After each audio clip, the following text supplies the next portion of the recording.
Лоухи Роблокстағы ең жұмбақ тұлғалардың бірі. Қорқынышты ойын жасап кеткен және өмірден өткен қыз, бірақ оның аккаунты әлі күнге дейін белсенді. Біреу әлі де достар қосып ойындарын жаңартып жатыр. Егер Лоухи бұрында өмірден өткен болса, сонда оның аккаунтын кім қазір басқарып жатыр? Сәлем достар, сіздермен бірге бұл мен мистер Ас, менің арнама қош келдіңіздер. Бүгін біз Roblox тарихындағы ең қорқынышты жұмбақ ойыншының оқиғасын бірге талдайтын боламыз және бірге не болғанын анықтаймыз. Сіздер видео басылмай жатып не істеу керектігін білесіздер. Арнаға тіркеліп видеоға аямай лайктарыңызды басып кетіңіздер. Мен алдыңғы видеода сіздерге айтқан болатынмын, 1000 лайк жиналса мен жалғасын шығарамын деп. Ал сіздер 1000 лайктан асып кеттіңіздер. Ал енді бұл екінші бөлім. Сіздер видеоға дайын болсаңыздар, біз видеоны бастаймыз. Лоухидің аккаунты 2016 жылдың 18 қаңтарында құрылған. Дәл сол күні ол қорқынышты менің қуыршақ үйім ойыны жарық көрді. Бұл ойынның мақсаты қуыршақ үйін басқару, бірақ ойын алға жылжыған сайын барған сайын қараңғы әрі жұмбақ бола түсті. Ойын барысында жасырын бөлмелер, үрейлі сыбырлар және түсініксіз хабарламалар пайда болады. Бұның бәрі ойыншыға жайсыздық сезімін сыйлап, көп адамның Лоухимен қорқынышты бір нәрсе болған деп ойлауына себеп болды. Бұрын оның профиліндегі сипаттамада былай жазылып кеткен: ағылшын тілім үшін кешірім сұраймын, мен поляк қызмын. Мен Лоухи аккаунтының бастапқы иесі емеспін. Өкінішке орай, ол 2017 жылдың 16 желтоқсанында қайтыс болды. Мен тек осы аккаунтты сақтап жүрмін және оның осы ойында басқа ойындары туралы ешқандай ақпарат білмеймін. Оның достарының аккаунттары Лоухиге тиесілі емес. Құпиялық мақсатында өз атымды айта алмаймын. Түсінгендеріңіз үшін рахмет. Бұл мәлімдеме сансыз теориялардың пайда болуына себеп болды. Кейбір адамдар бұл жай ғана әзіл деп есептесе, ал кейбір адамдар бұл сөздердің артында шынайы оқиға жатыр деп айтады. Алайда бұған қарамастан оның аккаунты белсенді болып қала берді. Тіпті 2023 жылы ол New 12302 атты жаңа дос қосты. Бұл оғаш оқиға жұмбақты одан әрі тереңдете түсті. Осыдан кейін Лоухи аккаунтының иесі қайтыс болды деген қауесетке байланысты үлкен назарға ие болды. Сонымен қатар 2018 жылдың сәуір айында бір Roblox ютубері оның ойыны туралы видео жариялағаннан кейін де оған қызығушылық артты. Кейінірек 2021 жылы Лоухи TikTokта өте қатты танымал болып кетті. Оның видеоларының қаралымы бірнеше есе өсті. Уақыт өте келе ол одан сайын танымалданып, 2022 жылы индонезиялық ютуберде ол туралы видео түсірді. Соның арқасында Лоухидің Robloxта үлкен индонезиялық аудиториясы пайда болды.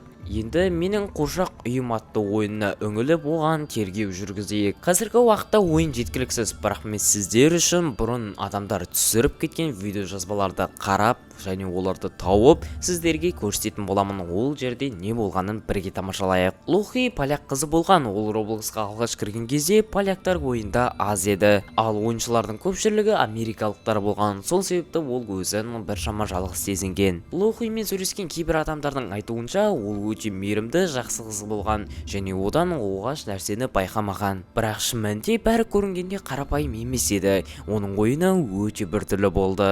Куәгерлердің айтуынша, ойыншылар менің қуыршақ үйім ойынына кірген кезде Лоухи олардың әрекеттерін бірден басқара бастайтын. Ол адамдарды өздері қаламайтын ойындарға шақыратын, кейін олардың кейіпкерлерін қорқынышты елестерге айналдыратын. Уақыт өте келе көптеген ойыншылар өз кейіпкерлерінің жоғалып кеткенін айтқан, ал ойын ішінде өлген кейіпкерлер бейнеленген түсініксіз көріністер пайда болатын. Лоухи көптеген адамдарды ойынына шақырып, әр апта сайын достарымен бірге ойнайтын. Алайда бұл оқиғаның қорқынышты жағы бұнымен бітпейді. Демалыс күндері оның достары ойынға арнайы келіп түрлі рәсімдер өткізетін болған. Лоухи сырт көзге мейірімді болып көрінгенімен, мұндай әрекеттер өте оғаш әрі қорқынышты еді. Неге ол жақсы адам болып көрінгенімен осындай әрекеттермен айналысты? Оны бірге анықтап көрейік. Дайынсың ба? Ал ендеше кеттік. Лоухи қуыршақтарды өте жақсы көрген, сондықтан ойын үлкен қуыршақ үй ретінде жасалған. Бірақ үйдің кейбір бұрыштарында түсініксіз әрі жасырын бөлмелер орналасқан. Ойын 2018 жылы жаңартылған, бірақ Лоухи 2017 жылы қайтыс болды деп айтылады. Ендеше ойынды кім жаңартты? Бұл сұраққа әлі күнге дейін ешкім жауап бере алмады. Ойынның басында тек 2 қабатты үлкен күлгін түсті қуыршақ үйі болатын. Үйдің ішінде бірнеше қуыршақ жүретін. Олардың денелері тым үлкен еді. Олар жай ғана қозғалмай тұратын. Алғашында ойын кәдімгі тіпті қорқынышты емес болып көрінетін, бірақ шатырда жасырылған кресті тапқаннан кейін бәрі өзгерді. Осы сәттен бастап түсініксіз оқиғалар басталды. Бұрын тұрған қуыршақтар үнсіз түрде орындарын ауыстырды. Кейін олар белгісіз жаққа кенеттен жоғалып кетті. Соңында аспан қара қараңғыланып түн түседі, айнала мүлдем көрінбей қалады. Бұрын күлгін болған үйдің түсі қараңғы реңкке өзгереді, ал жоғарғы қабатқа көтерілсең қанға боялған көптеген мәйіттерді көруге болады. Лохидің аккаунты мен ойыны жайлы теориялар өте көп, бірақ олардың көбісі, тіпті барлығы әлі дәлелденбеген. Лохидің тағдырына қатысты ең маңызды дәлелдердің бірі оның құрбысы Юкрите жасаған жасырын орын атты ойыны. Қызығы, Юкрите есімі ағылшын тілінен аударғанда жасырын деген мағына береді. Бұл ойында өте қорқынышты оқиға баяндалады. Онда былай делінген: бір ер адам мен оның қызы Колорадо штатындағы Денвер қаласында жол апатынан қаза тапты. Көлік қала сыртынан иесіз жерде табылған. Ер адамның денесі көліктің ішінде болған, бірақ оның қызының денесі ешқашан табылмаған. Ол әлі күнге дейін хабар ошарсыз кеткендер қатарында. Бұл жер өлім болған орынға жақын орналасқан Сколисти тауларында орналасқан. Көптеген адамдар бұл оқиғаға қатысты оқиға деп біледі. Ойында Лохи Псезентл деген жазу бар құлпытас кездеседі. Көпшілік бұл оқиғаның толық аты болуы мүмкін деп санайды. Ал Псентел есімі поляк тілінен аударылғанда өткенде немесе бұрын мағынасын береді. Бұдан бөлек ойында Roblox мифтер әлемінде жиі кездесетін жұмбақ Ютона рәсімі туралы хабарламалар бар. Сол жазулардың бірінде Ютона рәсімінен кейін ол өледі деп жазылған. Бұл оқиғаның өмірі қандай да бір жұмбақ осы рәсіммен байланысы бар деген ой тудырады. Тағы бір маңызды кейіпкер Лохидің құрбысы Сорн. Қызығы, оның есімі қараңғы немесе мұңды деген мағына береді. Ол кейіннен өшіріліп кеткен ұлы еменнің қабірі атты ойын жасаған. Бұл ойында ойыншылар алып емен ағашын кездестіреді. Ағаш бұтағынан ілулі тұрған тұзақ көрінеді.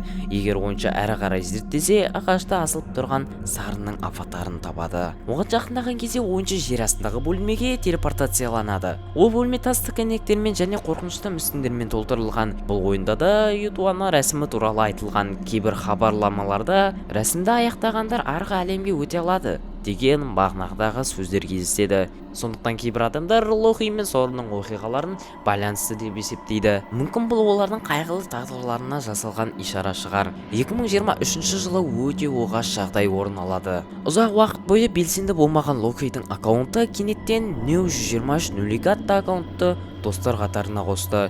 Бұл көп адамдарды таңғалдырды. Егер де 2017 жылы Лохи өмірден өткен болса, 2023 жылы оның аккаунтына кім достар қатарына New 123 Nulligat'ты игрокты қосты? New 123 Nulligat аккаунты Nice Uncle атты ойынымен танымал. Ойын ішінде алып періште мүсіні орналасқан, ал алыста жалғыз қайық жүзіп бара жатқанын көруге болады. Ойынның нақты түсіндірмесі жоқ, сондықтан ойыншылар әртүрлі теориялар ойлап тапты. Кейбіреулер періште Лохидің бейнесін білдіреді деп санайды, ал басқалар бұл Ютуана рәсіміне жасалған ишара дейді.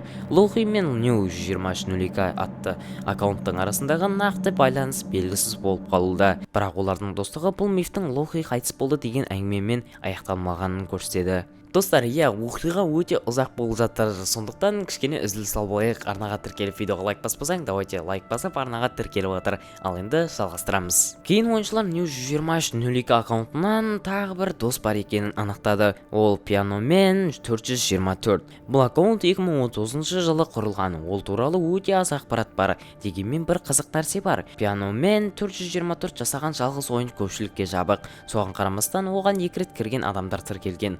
Бұл кейбір адамдардың ойынға арнайы рұқсатпен кіргенін білдіреді. Сондықтан көптеген адамдар Pianoman 424 Лохи жұмбағының келесі бөлігі болуы мүмкін деп санайды. Енді сенде бір ғана сұрақ туындауы мүмкін: Ютуан кім? Және оның осы оқиғаларға қандай қатысы бар? Ютуан Roblox мифтер әлеміндегі бірнеше ойындарда кездесетін жалғыз кейіпкерлердің бірі.